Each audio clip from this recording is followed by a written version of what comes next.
بسم الله الرحمن الرحيم إن الحمد لله نحمده ونستعينه ونستغفره ونعوذ بالله من شرور أنفسنا ومن سيئات أعمالنا من يهده الله فلا مضل له ومن يضلل فلا هادي له وأشهد أن لا إله إلا الله وحده لا شريك له وأشهد أن محمدا عبده ورسوله يا أيها الذين آمنوا اتقوا الله حق تقاته ولا تموتن إلا وأنتم مسلمون يا أيها الناس اتقوا ربكم الذي خلقكم من نفس واحدة وخلق منها زوجها وبثث منهما رجالا كثيرا ونساء واتقوا الله الذي تساءلون به والأرحام إن الله كان عليكم رقيبا يا أيها الذين آمنوا اتقوا الله وقولوا قولا سديدا يصلح لكم أعمالكم ويغفر لكم ذنوبكم ومن يطع الله ورسوله فقد فاز فوزا عظيما أما بعد. Donc Inch'Allah, comme prévu aujourd'hui, on va faire un cours basé plus sur le rappel.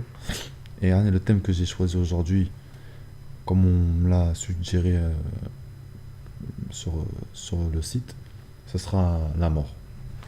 La mort, une étape par laquelle chaque croyant va passer.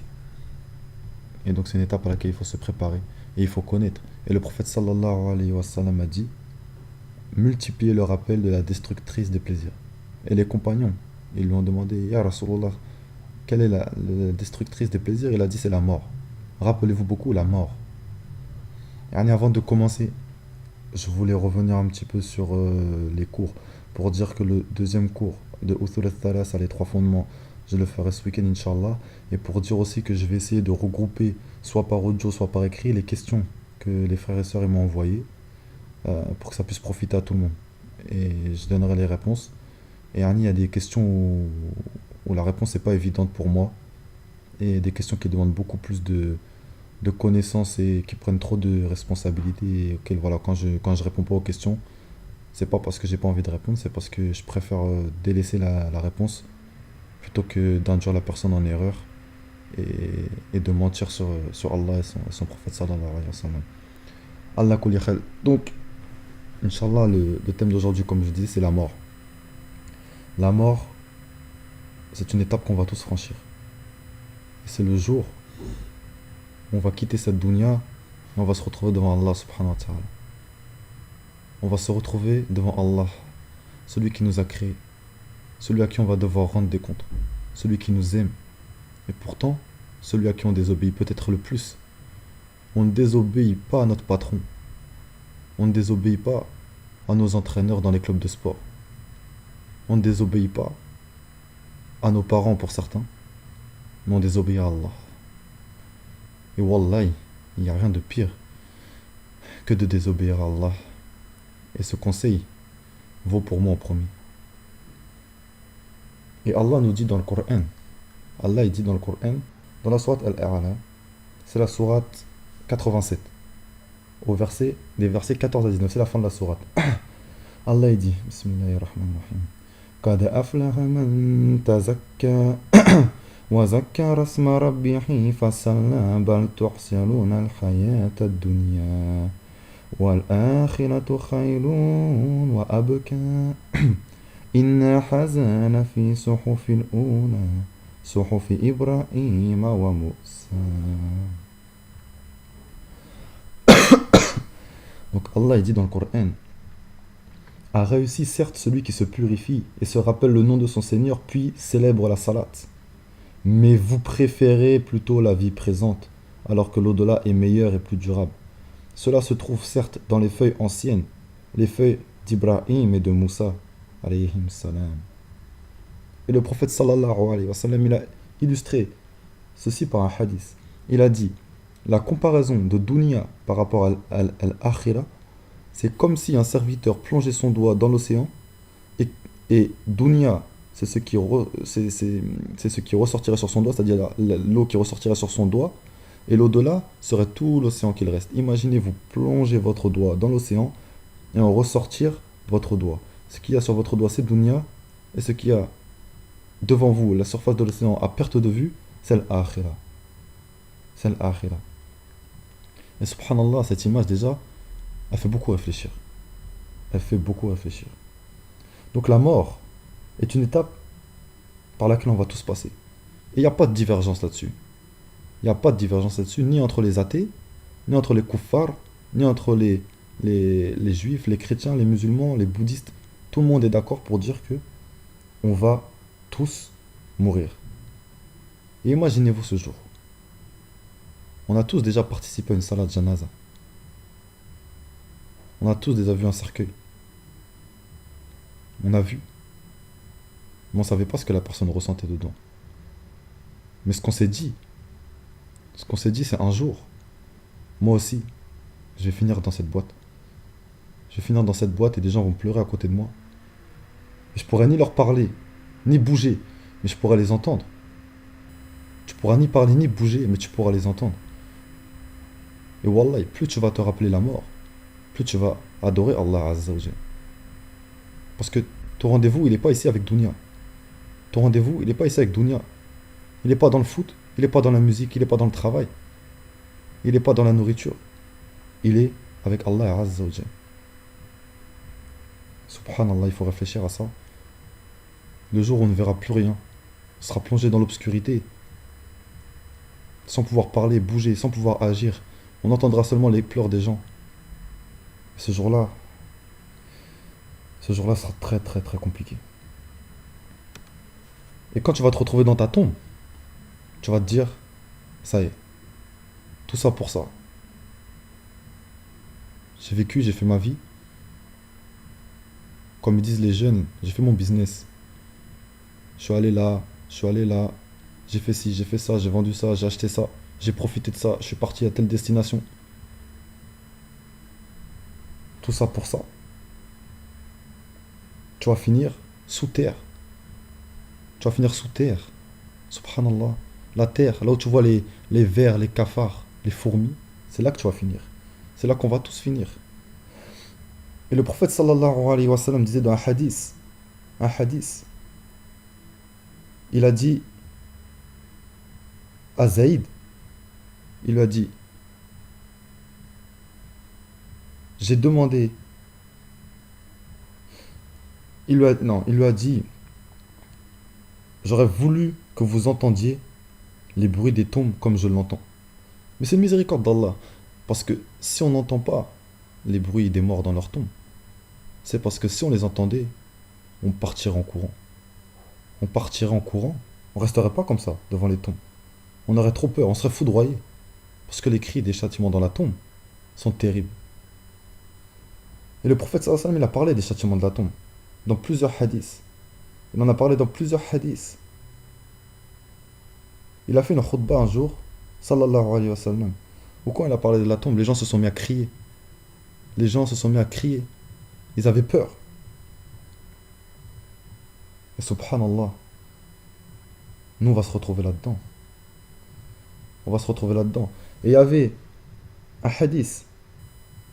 C'est un des 4 califes, mais je ne me rappelle plus le nom du calife et je ne veux pas dire d'erreur. Qui avait dit un jour, en passant devant les tombes, Ya ahlul kubur. Oh vous les gens des tombes. Il leur a passé le salam. Salam alaikum ahlul kubur. Et il leur a dit, de votre vie, que reste-t-il? Vos maisons ont été réhabitées, vos femmes se sont remaillées et vos biens ont été redistribués. Et vos biens ont été redistribués. Subhanallah, il faut méditer sur ça. Tout ce que tu acquiers dans cette vie, ça va durer qu'un temps. Demain, tu peux partir. Tu ne veux pas croire que tu peux mourir du jour au lendemain, pourtant c'est la vérité. Et même si tu ne veux pas y croire, dis-toi que c'est peut-être que dans 3 ans, peut-être que dans 20 ans, 50 ans, peu importe, tu finiras par y passer. Et tes biens ne seront plus là, et ta femme ne sera pas là. Tes enfants ne seront plus là, tes maisons ne seront plus là, tes voitures ne seront plus là. Il y avait un compagnon, radiallahu anhu. Son père c'était l'imam. Et quand il venait dans la mosquée, il récitait pas la sourate At-Takathur. Vous savez la sourate Al-Haakumut Takathur hatta zurtumul makabir. Kalla sawfa tahlamuna thumma kalla sawfa ta'lamun. Il récitait pas cette sourate parce que lorsque son fils entendait cette sourate, il s'évanouissait. Il la récitait pas. Mais un jour, il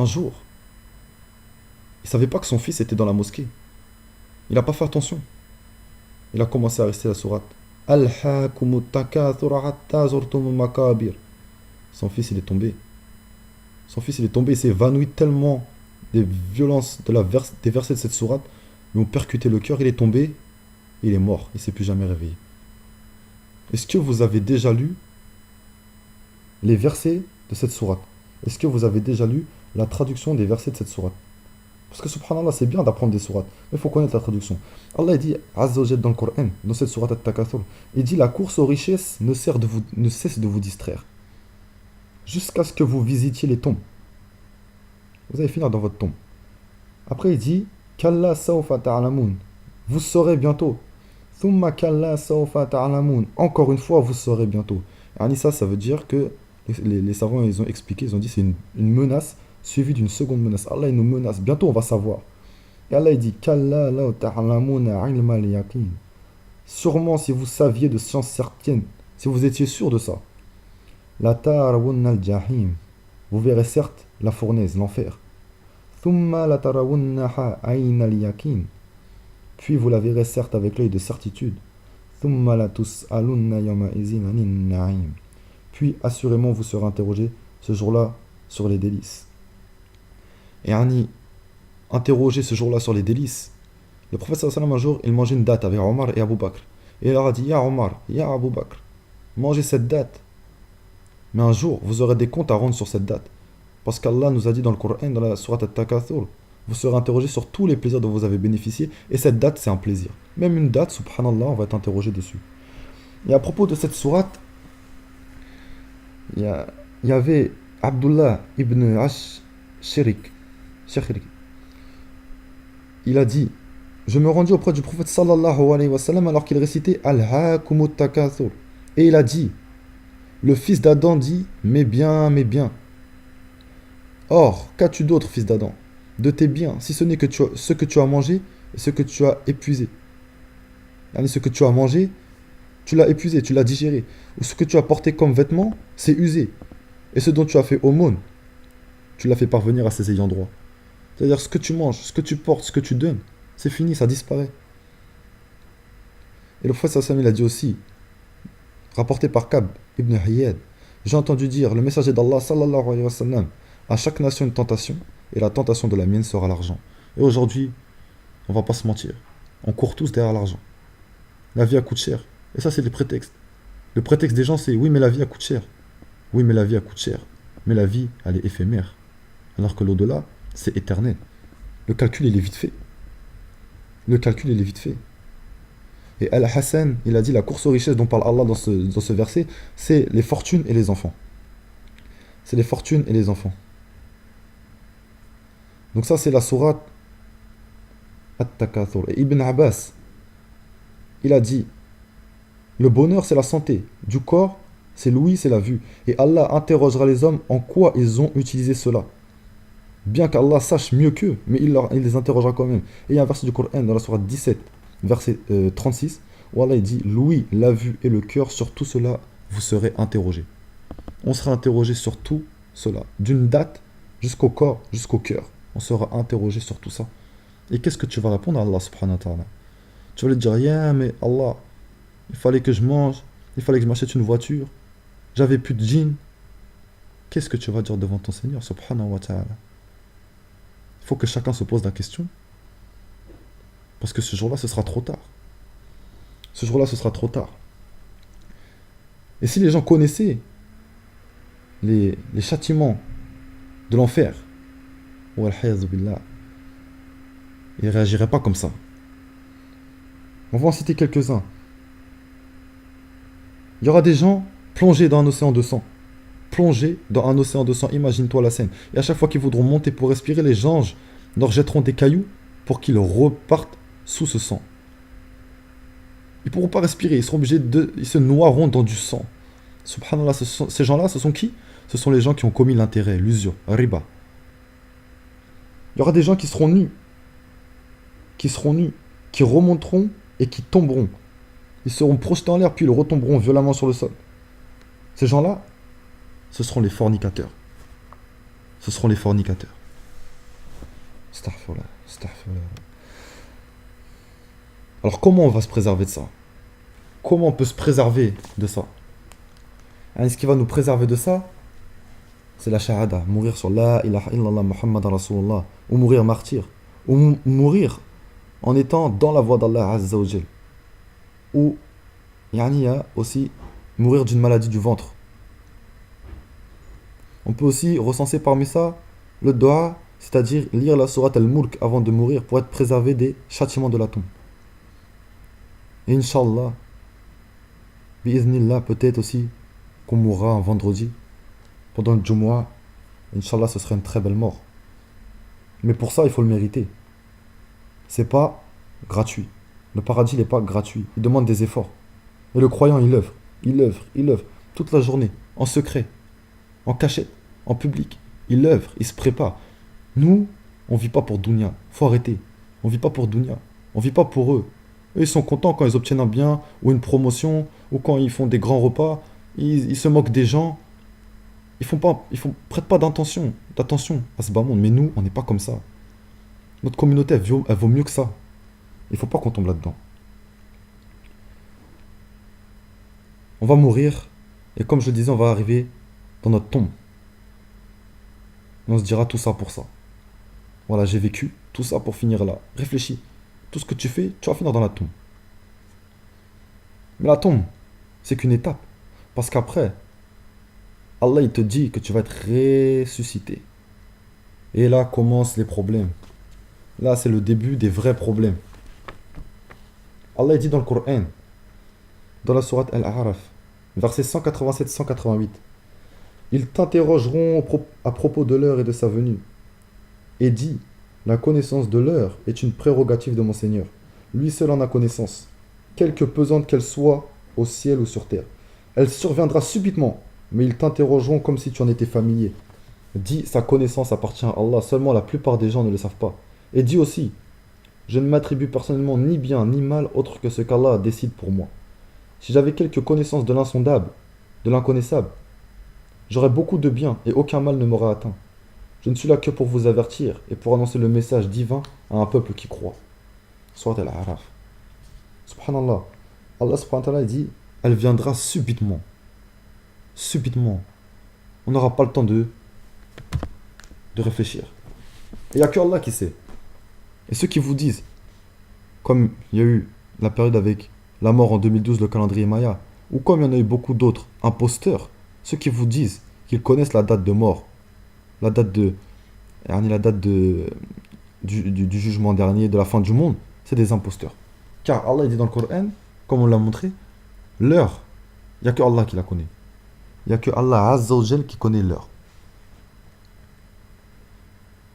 Et il y a 16 versets dans le Coran en tout, on ne va pas tous les citer parce que ce serait trop long, mais il y a 16 versets dans le Coran où Allah il dit, il n'y a que Allah qui connaît l'heure. Et comme il dit le prophète Mohammed sallallahu alayhi wa sallam à travers ce verset, Allah lui dit de dire au prophète sallallahu alayhi wa sallam, si tu connaissais l'heure, il aurait eu beaucoup de bien.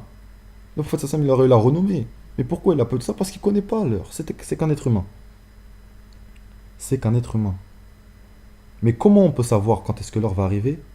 Grâce à des signes. On a des signes majeurs et des signes mineurs. Parmi les signes mineurs, on en connaît plein. On en connaît plein.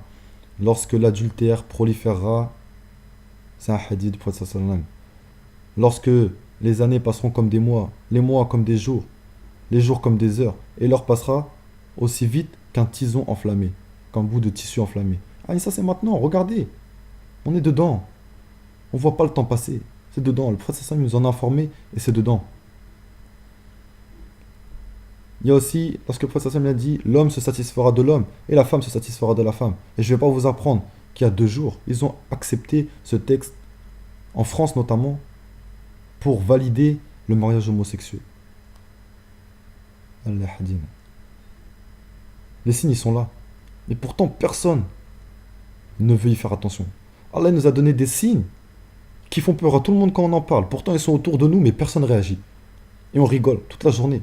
Alors que le prophète sallallahu alayhi wa sallam, il a dit à ses compagnons,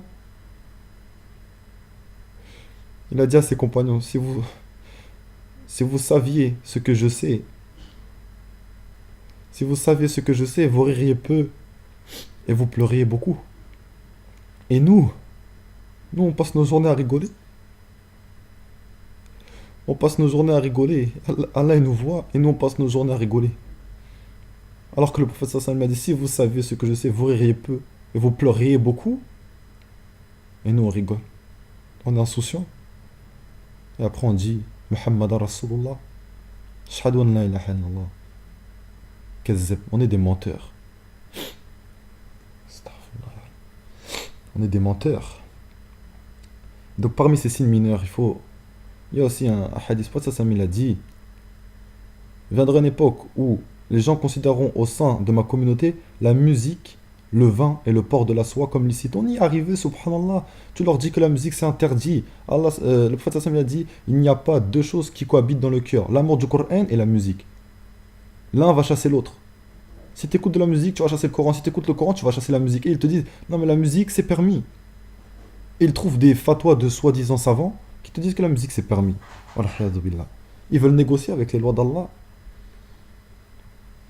alors que les preuves elles sont claires. On a aussi des signes majeurs. On a des signes majeurs. Notamment lorsque le soleil va se lever de l'Occident. Qu'est-ce qui va se passer ce jour-là? Wallahu a'lam. Parce que moi, je ne veux pas rentrer dans ces détails. Certains disent qu'on va être plongé pendant 2 nuits de suite dans l'obscurité. Imagine-toi. Tu t'imagines, toi, tu te lèves le matin, il est 7 heures du matin pour aller à l'école ou au travail. Et là, tu vois qu'il fait nuit. Normal, pour le moment. Tu déjeunes, tu prends ta douche, tu commences à prendre ta voiture. 8 heures du matin, il fait toujours nuit. 9 heures, 10 heures, tu arrives au travail. Et là, vous vous regardez avec vos collègues. Ou à l'école. Ou peu importe où vous êtes. Vous comprenez pas ce qui se passe. Mais là, les musulmans, ils vont savoir. Ils vont dire, subhanallah, ça y est, c'est trop tard. Allah n'acceptera plus le repentir à partir du moment où les signes majeurs seront arrivés. Le prophète sallam il a dit dans un hadith, le repentir sera accepté tant que le soleil ne se sera pas levé de l'Occident. Une fois que ce sera levé, ce sera fini. Ce sera fini. Subhanallah. Et les scientifiques, ils ont réussi aujourd'hui, ça c'est une parenthèse parce que je veux pas rentrer là-dedans dans les discussions des forums là. Les scientifiques, ils ont dit aujourd'hui que on sait que le soleil va finir par se lever de l'autre côté. Wallah, je veux pas rentrer là-dedans, je continue. Et on sait, donc il y a plein de signes. Il y aura 3 feux, 3 grands feux, il y aura des tremblements de terre, yani la bête qui va sortir, il y aura l'antéchrist et le Dajjal. Yani, les signes majeurs, on les connaît d'une façon générale, ou si on ne les connaît pas, Inch'Allah, on fera un cours spécifiquement dessus. Et l'heure, elle va arriver dans le jour du vendredi. Le jour du vendredi, yani, il y a un hadith où le prophète sallallahu alayhi wa sallam, il a dit, l'heure arrivera sur les hommes les plus mauvais. C'est-à-dire qu'il n'y aura plus de personnes pieuses. Et le nom d'Allah ne sera plus prononcé. Et regardez aujourd'hui un petit peu la communauté. Et regardez les gens. Les pieux, où sont les pieux? Où sont les personnes qui vivent pour Allah? Comme à l'époque du prophète Mohammed sallallahu alayhi wa sallam. Où ils sont? Et encore une fois, on va me dire, oui, mais c'est pas la même époque. Oui, mais avant, pour eux, c'était plus facile.